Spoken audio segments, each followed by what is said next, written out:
GS Hindi classes में मैं घनश्याम पारिक आप सभी का स्वागत करता हूं।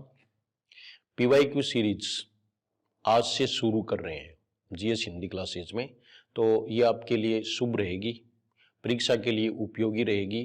बहुत सारे प्रश्न आपको इसमें दाएं बाएं ऐसे भी करवाए जाएंगे। कुछ ऐसे पहलू जिनको छुआ नहीं जाता है, अनछुए पहलू हैं, वो भी बहुत इंपॉर्टेंट है। जैसे अपठित पद्यांश और अपठित गद्यांश, इनका अभ्यास हम बहुत कम करते हैं, लेकिन ये बहुत इंपॉर्टेंट है। जैसे ये 2013 का पेपर है, हिंदी व्याख्याता का 2013 का पेपर है, इसमें से केवल काम के प्रश्न लिए गए हैं। देखो इसकी विशेषता है वो क्या है, इसकी विशेषता ये है कि जो खरपतवार है वो हटा दी गई है, यानी जो अब सिलेबस में नहीं है उनका आप अभ्यास करोगे तो टाइम ही तो खराब होगा ना, और साथ साथ में दिमाग भी खराब होता है। आजकल दिमाग बहुत खराब होता है, तो उनको हटा दिया गया है पूरी तरह से, और केवल वही प्रश्न रखे गए हैं जो काम के हैं। तो ये प्रश्न नहीं, लेकिन इन जैसे प्रश्न आएंगे। तो आप नियमित रूप से जब भी पीवाईक्यू सीरीज में, ये भाग 1 है, यानी पैर 1 से लेकर के हम आसानी से पूरा कर लेंगे। तो ये 7 पेपर हैं कुल, जिनको जो इंपॉर्टेंट है उनको मैं YouTube पर आपको करवा रहा हूं। तो आप इनको देखें ध्यान से, और दोबारा देखें, पढ़ें, दूसरों को भी बताएं। एक हमारा फर्ज भी बनता है कि हम खुद जो है वो हमने सब्सक्राइब कर रखा है, लेकिन आपका कोई भी हितैषी है उसको आप जरूर कहें। ये मैं मेरे स्वार्थ के लिए भी कह रहा हूं। क्यों कह रहा हूं? क्योंकि चैनल जो है वो जब ग्रोथ करेगा तो हम ज्यादा पढ़ पाएंगे, हम जो है वो ज्यादा सामग्री मैटर है वो उससे ग्रहण कर पाएंगे। वैसे भी बहुत सारी सामग्री है वो जीएस हिंदी क्लासेज में उपलब्ध है। तो अगर आप चैनल पर नए हैं तो इसको सब्सक्राइब करें, दूसरों को शेयर भी करें, और जो पीवाईक्यूज हैं उनका महत्व क्या है ये बीच बीच में मैं बताता चलूंगा, दाएं बाएं आपको बहुत बताऊंगा। तो आज विशेष रूप से पद्यांश और गद्यांश के बारे में बताऊंगा, फिर व्याकरण के कुछ प्रश्न है, और इसके बाद में प्रश्न आते रहेंगे, साहित्य वाले भी आएंगे, काव्य शास्त्र वाले भी आएंगे। हम सारे प्रश्न है वो सोल्व करेंगे, तो हमारा एक रूटीन भी बनेगा, और आप जो खुद है ना वो भी सोच सकेंगे कि पीवाईक्यूज हम सोल्व कैसे करें, यानी उनका फायदा क्या होता है। क्या ABCD लिख करके और एक प्रश्न का एक उत्तर हो गया तो वो पर्याप्त है? ऐसा नहीं है, बल्कि आप उसके चारों ओर देखें, दाएं बाएं सब जो है ना वो प्रश्न कैसे आ सकते हैं, और इनके अलावा और कौन से प्रश्न बन सकते हैं, क्योंकि वो अलावा जो प्रश्न बनेंगे वही तो परीक्षा में आएंगे। और डिटो को ये थोड़ी है कि जो परीक्षा में आ गया वही दोबारा पूछ लेंगे। उनमें से तो कुछ जो प्रश्न है वही रिपीट होते हैं, कुछ प्रश्न बहुत कम रिपीट होते हैं। ठीक है, तो इसमें बहुत कम संभावना है कि 10% है वो तो रिपीट इसमें से भी होंगे, तो भी सिलेक्शन में हमारा इसमें रोल रहेगा, इसमें कोई शक नहीं है। क्योंकि 10% बहुत होते हैं, क्योंकि हम तो हमेशा इनसे ही रहे हैं, 2 नंबर से, 5 नंबर से, 2 प्रश्नों से, तो उनकी कमी भी ये पूरा करेगा वीडियो। और आप एक काम जरूर करना कि आप नियमित रूप से पढ़ें, और जो चीज आपको नई लगे, सारी नहीं लिखनी है, अब टाइम कम है, इसलिए आपको जो नई लगे वो आपको लिख लेनी है। अब आप में से कुछ ये सोच रहे हैं कि ऐसे ही करोगे या करवाओगे कुछ, तो मैं करवाने ही जा रहा हूं। तो ये देखिए आप, और ऑफर है वो अभी दिया हुआ है 30% से 40% तक, 19 अप्रैल तक आप जो है वो ये ले सकते हैं। राधिका टेस्ट सीरीज है वो फर्स्ट ग्रेड के लिए बहुत काम की है, उसमें आपको ये सारे PDF मिल जाएंगे पीवाईक्यूज के, वो सारे डाल दिए जाएंगे। 2 डाल दिए गए, तीसरा भी डाल देंगे, और ऐसे पूरा हो जाएगा। तो आप Radhika test series first grade के लिए, और मैथिली टेस्ट सीरीज है वो सेकंड ग्रेड के लिए, इसके अलावा कोर्स भी उपलब्ध हैं, तो वो आप देख लें, उसमें थर्ड ग्रेड के लिए भी इंपॉर्टेंट है। तो ये देखिए आप अवतरण को ध्यानपूर्वक पढ़कर, इसका मतलब देखो ध्यानपूर्वक। अब ध्यानपूर्वक पढ़ने का मतलब है, जैसे हमें 8वीं 10वीं 7वीं में जो पैसेज है उनमें से प्रश्न करते थे, तो हमें टीचर ये बताते थे कि आपको कम से कम 2-3 बार पैसेज है उसको पढ़ना चाहिए। तो ये विधि है वो यहाँ कंपटीशन में कारगर नहीं है। आपको एक बार समझते हुए बस पेन, जैसे वहां आपको कोई बोलने तो देगा नहीं, इसलिए आप क्या करोगे, आप ऐसे पढ़ोगे, सच है मनुष्य बड़ा पापी है, नर का वध करता है, पर भूलो मत मानव के हित मानव ही मरता है। आपका कंसेंट्रेशन बना रहेगा, इसलिए आप ऐसे करके इनको पूरा एक बार पढ़ लिया। पढ़ने के बाद में प्रश्न जहां आते वहां आप इनको चिन्हित कर लो। जैसे ये देखिए आप, उपर्युक्त अवतरण में नरता के कौन कौन से विघ्न माने गए हैं, तो नरता के देखो, ये अब लाइन मिलाने की कोशिश करें आप, ये है नरता के विघ्न। हो गए। अब इससे पहले आपको प्रश्न का उत्तर मिलेगा। अब प्रश्न का उत्तर है वो क्या है, लोभ द्रोह प्रतिशोध वैर। अब ये एक से दे देंगे, अंध लोभ वैर प्रतिशोध। कईयों को तो क्या है कि कुछ नहीं है, बस थोड़ा सा मिलो ताचक के भी पर पड़ा प्रश्न फिर गलत हो जाओ, ठीक है ना। और पैसेज वाला प्रश्न अगर गलत हो रहा है इसका मतलब हम बहुत अच्छा नहीं कर पा रहे हैं।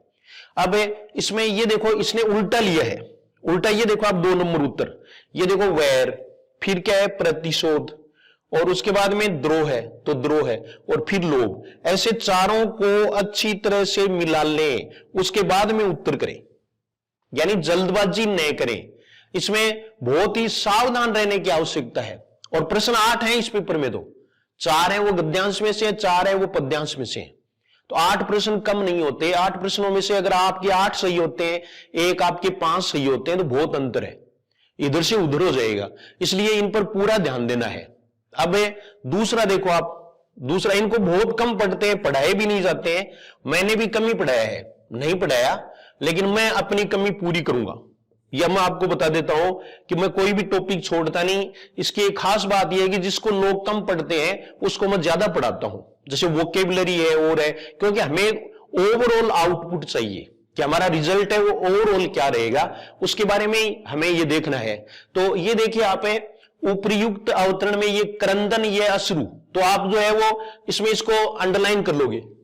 ये देखिए आप, ये क्रंदन, ये रहा, ये देखो, ये क्रंदन, ये अश्रु, मनुष्य की आशा बहुत बड़ी है। फिर आप प्रश्न है वो एकदम से सीधे नहीं आते पद्यांश में से। अवतरण में ये क्रंदन, ये अश्रु पंक्ति में किस प्रकार के आंसुओं की बात कही गई है, पश्चाताप के आंसू, व्यथा के आंसू, खुशी के आंसू, सहानुभूति के आंसू। तो ये जो चीज है ना वो आपको पूरा जो पद्यांश है वो पढ़ने के बाद में ही पता चलेगा कि इसमें जो है वास्तव में पश्चाताप कर रहा है। इसलिए इसमें उत्तर क्या होगा, पश्चाताप के आंसू, ये उत्तर हो गया। और आप जो है वो बिल्कुल सेटिस्फाइड हो जाएंगे इससे। फिर तीसरा प्रश्न देखो, तीसरा प्रश्न क्या है, उक्त अवतरण में मानव के हित मानव ही मरता है का भावार्थ है। मानव के हित मानव ही मरता है। अब सीधा सीधा तो देंगे, अपने हित साधन हेतु तो आदमी ही आदमी को मारता है, ये तो हो ही नहीं सकता। मारता है ये तो, और ये मरता है, ये परीक्षा दिन दोनों एक साथ दिखेगा, दोनों है भाई एक साथ दिखेगा ये। तो इसलिए पूरा आप अंतर करें और अपना जो कंसंट्रेशन है वो बनाए रखें। फिर इसके बाद में देखो, युद्ध में जीत किसी की भी हो, मरता तो मनुष्य ही है, इस पर थोड़ा विचार किया जाएगा। परहित के लिए मनुष्य मृत्यु का वर्ण कर लेता है, मनुष्य ही मनुष्य के काम आता है। देखो, मानव के हित मानव ही मरता है, तो इसका मतलब यहां उत्तर है वो कौन सा होगा, मनुष्य ही मनुष्य के काम आता है, ये इसमें उत्तर हो जाएगा। ये कुछ ऐसे भी हैं जो राम भरोसे भी है, मैं नहीं कहता कि पूरा जो 100% आप इसमें कर सकते हो, लेकिन अगर आप कॉमन सेंस का प्रयोग करोगे तो निश्चित रूप से आप सभी प्रश्न गद्यांश और पद्यांश के सही कर दोगे। तो मैं गद्यांश और पद्यांश की कमी पूरी कर रहा हूं, ऐसे वीडियो और भी बनाऊंगा, लेकिन अभी हमें 2013 का जो पूरा कर लेंगे, उसके बाद में 2015 में एग्जाम हुई थी वो लेंगे, फिर 2018 वाली लेंगे, 2022 वाली लेंगे, 24 वाली लेंगे, सभी पेपर लेंगे। संस्कृत डिपार्टमेंट के पेपर हैं वो भी इसमें सोल्व करवाए जाएंगे, और सामान्य शिक्षा वाले भी। तो आप जो है वो यूट्यूब पर बने रहिए और दूसरों को शेयर आप जरूर करें। अगर आप 2-3 को शेयर कर देते हो तो आपकी सफलता वैसे ही जो है वो पुख्ता हो जाएगी। इसका मतलब है आपकी निष्ठा है और आप पढ़ेंगे तो हिंदी में मेरी समझ में कोई दिक्कत आपको आएगी नहीं, जब पेपर आए तब देख लेना, बस इससे ज्यादा तो और मैं आपको क्या बताऊं। अब इसके बाद में अगला प्रश्न देखो, उक्त अवतरण में तिमिर व्यू में फंसी किरण, तो उसमें आप पद्यांश में देखोगे ये तिमिर व्यू है में फंसी किरण भी, पंक्ति में किरण का भावार्थ है, सिर्फ किरण का पूछा है, किरण का भावार्थ। तो ये देखिए आप कि किरण का भावार्थ अंधेरी रात में टिमटिमाते दीपक का तो जो स्थूल है वो तो इसका उत्तर हो ही नहीं सकता। तूफानी रात में संघर्षरत प्रकाश की किरण, इसका भी कोई मतलब नहीं है। पश्चाताप और हताश से घिरे मन में नवजीवन की आशा का संचार, तो ये जो है ये उत्तर होगा, क्योंकि हमें लग रहा है कि ये उत्तर है। वैसे भी क्या है कि सबसे बड़ा है तो उत्तर होने की संभावना वैसे ही बन जाती है। ये तुक्का कैसे लगाएं उसमें भी मेरा बताया हुआ है। तो ये अपठित गद्यांश है, ठीक है। तो ऐसे प्रश्न है वो 4 प्रश्न इसमें से थे, चारों प्रश्न हम सही कर सकते हैं। इसमें ये ध्यान रखें कि पहले ध्यान से, यानी ऐसे पेंसिल जो है ना उसको उल्टा कर लो, उल्टा पेंसिल करके, उल्टी पेंसिल करके आप एक एक लाइन है वो ऐसे दिमाग से ऐसे पढ़ो, ठीक है, और उसके बाद में फिर उसके उत्तर और वो मिलाते रहो, और फिर चारों विकल्पों पर सोचते रहो, और प्रश्न का उत्तर जो सबसे पहले आपके दिमाग में आए वो कर दो, वरना आप उलझ जाओगे तो इसमें दिक्कत हो सकती है। फिर इसमें देखिए आप, ये अपठित गद्य है, अपठित गद्य, अपठित गद्य देखिए ये गद्यांश की बात कर रहे हैं हम, ठीक है। मैं पढ़कर आपको नहीं सुना रहा हूं क्योंकि पढ़ना तो आपको आता ही है। तो इसमें देखो आप, ये प्रश्न है, गौतम ने मनुष्यता किसे कहा है? मानव द्वारा मानव की सेवा करने को, मनुष्य के तदनुभूति भाव को, मानव द्वारा कर्तव्य पालन को, प्रत्येक व्यवहार बौद्धिक प्रयोग को। तो इसमें आप देखिए ये लाइन मिला हुआ, आप मनुष्यता किसे, गौतम ने, तो मनुष्यता यही है, मनुष्य की मनुष्यता यही है। गौतम ने ठीक कहा है कि वह सबके सुख दुख को सहानुभूति के साथ देखता है, सबके साथ देखता है, इसका मतलब तदनुभूति हो गई, उसके साथ अनुभूति भाव, ये ध्यान देखो। सारो काम है वो अटकलों को नहीं हो, सारो काम नियमों को नहीं हो, कुछ अपने अंदर भी होना चाहिए, कुछ वोकेबुलरी हमारी स्ट्रांग भी होनी चाहिए, ये जरूरी है। तो ये मैंने हिंदी के विद्यार्थी हैं उनको पढ़ते हुए देखा है, लेकिन परंपरागत रूप से पढ़ते हुए देखा है, इसलिए थोड़े से डायनेमिक बने आप और थोड़ा सा अन्य प्रकार से सोचें, खुद स्वावलंबी बने, एकदम से टीचर पर या किताब पर आधारित नहीं रहे, खुद का दिमाग है वो भी काम में लो, तब सिलेक्शन होगा। तो ये देखिए आप, यहां उत्तर है वो क्या हो जाएगा, मनुष्य के तदनुभूति भाव को। इसके बाद में अगला प्रश्न देखो, ये प्रश्न देखिए आप, आत्मनिर्मित बंधन से क्या अभिप्राय है? आत्मनिर्मित बंधन, अपने द्वारा बनाए गए नियमों से दूसरों को बांधना, स्वच्छंदता पूर्वक व्यवहार करना, अपने ऊपर नियंत्रण रखना, सबको जीने के लिए प्रेरित करना। देखो आत्मनिर्मित बंधन, इसमें हमें एक जो है ना वो दोबारा इसको देखना पड़ेगा। तो इसमें देखिए आप, आत्मनिर्मित बंधन से क्या अभिप्राय है, इसको एक बार फिर देखेंगे। ये देखिए आप, और इसको पैसेज से आप देख ले, ये देखो आप, यह आत्मनिर्मित यहां से है, बंधन ही मनुष्य को मनुष्य बनाता है, ठीक है ना। जैसे ये देखिए आप, वह सबके सुख दुख को सहानुभूति है, तो सबके सुख दुख की बात आ गई, इसका मतलब दूसरे के दुख की बात आएगी। और ये देखिए आप, यहां आपको अब थोड़ा सोचने के लिए मजबूर होना पड़ेगा कि इस प्रश्न का उत्तर हम क्या करें। तो इसमें ये देखिए आप, अपने ऊपर नियंत्रण रखना, अपने ऊपर नियंत्रण रखना, ये उत्तर भी मानना हुआ है। आत्मनिर्मित है तो आत्म का अर्थ अपना होता है, इसलिए यहां ये इससे टैली हो सकता है, तो ऐसे भी इसको टैली करें आप। और इसमें मैं आगे जो पेपर सोल्व कराऊंगा उसमें बहुत सारी बातें आपको बताऊंगा जो गद्यांश और पद्यांश से संबंधित होंगी कि आप क्या करें। देखो एक कमेंट की है कि ज्यादा शाणो होने आप वो भी चक्री कट्टगो, ये देखिए आप, कई बार आदमी है ना वो आपका जोरू ही जापड़े, ठीक है। तो देखो मैं कोई बड़ा टीचर नहीं हूं, लेकिन मैं सामान्य टीचर हूं, और सामान्य टीचर का मतलब है कि इनके टच में रहता हूं, ये प्रश्न मैं खुद सोल्व करता हूं और फिर देखता हूं और फिर आपको बताता हूं, ठीक है। तो इसका जो कहने का मतलब है कि हवा में उड़ने से काम नहीं चलेगा, जमीन पर रहना पड़ेगा।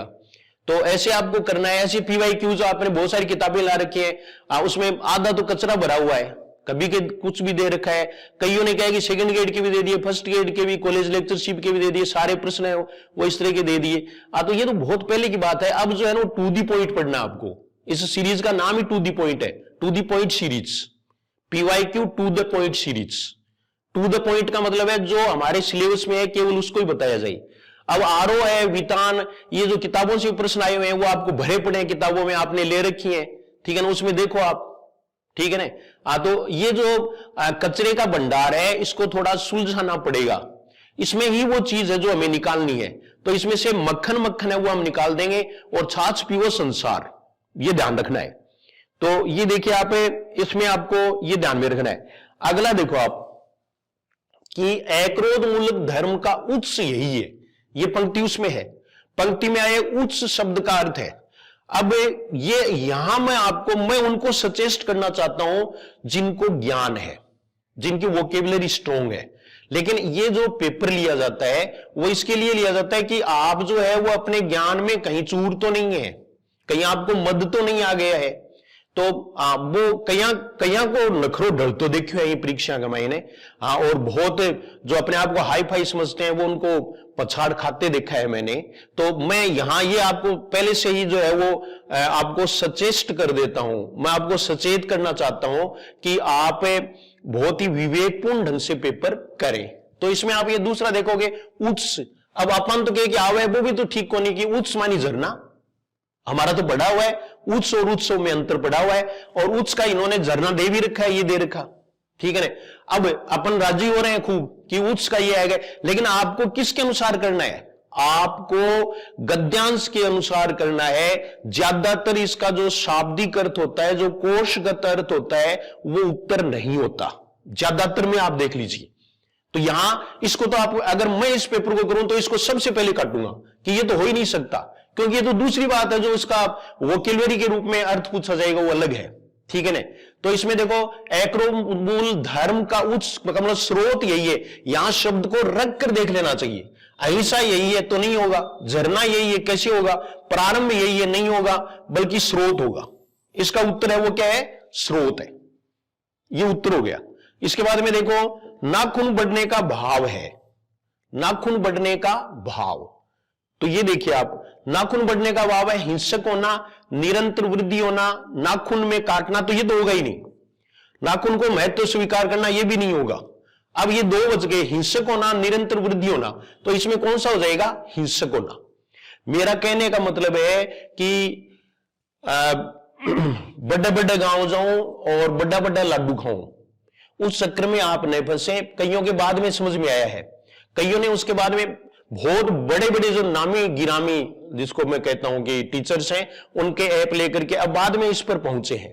तो आपको मैं सच बता देता हूं कि मेरा काम यही है, मेरा काम है वो केवल स्टूडेंट्स को प्रश्नों के उत्तर देना, इनका बताना, बस यही काम अपना सामान्य काम है, पढ़ना और पढ़ाना। मेरे से कोई पूछे तो तीसरा मैं कोई फुर्सत में होऊंगा तो ही काम करूंगा, बल्कि दो ही काम करूंगा, पढ़ना और पढ़ाना। तो मुझे जो है ना वो ईश्वर में पूरा विश्वास है, और मुझे मेरे स्टूडेंट्स हैं उन पर पूरा भरोसा है कि वो मेरी बात मानेंगे। इसलिए इष्ट में विश्वास करते हुए लग जाइए तैयारी में। ये तो मैंने केवल आपको एक ट्रेलर के रूप में बताया है। ये 8 प्रश्न ही सोल्व करवाए हैं, बाकी पूरा पेपर अभी आगे सोल्व करवाऊंगा, ताकि आपको पता चल जाए कि ऐसे भी टॉपिक होते हैं, ऐसे भी अनछुए पहलू हैं, अनछुए प्रकरण हैं, टॉपिक्स हैं जो हमें ऊंचाइयों तक पहुंचाते हैं, जो हमें सक्सेस तक पहुंचाते हैं। मैं ये कह सकता हूं कि it is the key to success, यानी सक्सेस की यही है कि आप सामान्य जो प्रश्न है वो आपका गलत ना हो, और वो हम गलत कर देते हैं। तो आपने देख लिया होगा कि बहुत कुछ इसमें नया आपको मिलेगा। और व्याकरण इसके बाद में जो 9वां प्रश्न है उससे ही शुरू करूंगा मैं आपको पूरा करवाऊंगा यूट्यूब पर, ऐसी कोई बात नहीं है। और आप बने रहिए, बस आप तो एक काम कर दो, आप तो जो है ना वो शेयर कर दो, लाइक कर दो, और ये जो भी है जो मैंने पढ़ाया है वो आप किसी अपने चहेते के पास जरूर भेज दो। विद्या बांटने से बढ़ती है। कईयों के दिमाग में ये भी है, जैसे एक महिला अभ्यर्थी ने कहा कि सर फिर भी पास हो जाएगा, इसलिए मैं तो कोई नहीं बताऊंगा ही को नहीं। तो इसमें जो है ना, इसका मतलब आपकी जो है वो श्रद्धा इससे कम होती है। इसलिए आप ज्यादा से ज्यादा बताएं, आपको परिणाम अच्छा मिलेगा। अगर आपकी निष्ठा है, आपकी श्रद्धा है, तो निश्चित रूप से परिणाम जरूर मिलेगा। ये वीडियो आपको कैसा लगा तो आप जो है वो निश्चित रूप से कमेंट करेंगे, कमेंट जरूर करना चाहिए। या इसमें अगर कोई संशय है तो आप प्रश्न के रूप में भी पूछ सकते हैं। हालांकि मैं कमेंट कम पढ़ पाता हूं, ये उसके लिए मैं सॉरी भी कह सकता हूं आपको, लेकिन ऐसी बात नहीं है कि मैं पढ़ता ही नहीं हूं, मैं कभी भी पढ़ लेता हूं। पहले वाले वीडियो के बाद में पढ़ लेता हूं, जैसे 5 दिन बाद में भी कमेंट है वो पढ़ लेता हूं। तो आप ये जरूर करें। और राधिका टेस्ट सीरीज और उस पर छूट चल रही है 3-4 दिन की, कईयों ने डिमांड की थी। तो राधिका टेस्ट सीरीज में ये 7 के 7 पेपर हैं, उनकी आपको PDF मिल जाएगी, उत्तर मिल जाएगा, और सोल्यूशन इस पर मैं करवा ही रहा हूं। तो आप जो है वो ये ध्यान में रखें और तैयारी करते रहें। अभी जो हम बहुत मुश्किल में हैं कि डेट बढ़ेगी या नहीं बढ़ेगी, तो उसकी आप चिंता नहीं करें। आप पढ़ोगे या नहीं पढ़ोगे इस बात की चिंता करो, और बस मस्त रहो, तैयारी करते रहो, सिलेक्शन जरूर होगा। थैंक्स।